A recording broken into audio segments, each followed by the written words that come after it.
if this is a seasonal one or not, but that's why I asked for it. I was intrigued. This is the True Sea Moss Gel Superfood pumpkin flavor. I was very intrigued, so I had them send this to review.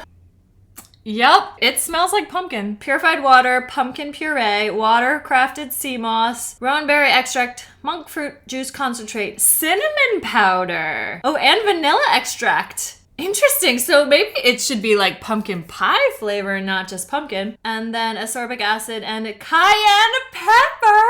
What? There's cayenne pepper in here? 2 tablespoons daily, 5 calories in 2 tablespoons, no fat, 70 milligrams sodium, 2 grams of carbohydrates, no fiber, 1 gram of sugar, no protein. Then you've got your iron, potassium, iodine, magnesium.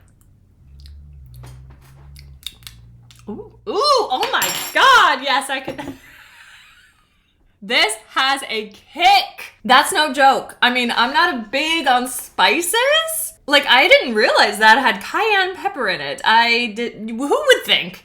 Who would think that the pumpkin flavor would be spicy? But it is. I don't even like black pepper, let alone cayenne pepper. So I'm not a fan of this because of that. But the taste right before it kicked was really good. It was pumpkin and cinnamon and a little bit sweet. Just, yeah, it's good. But if you don't like pepper and spice, do not get this. But if you like pepper and spice, this is a fun one to try.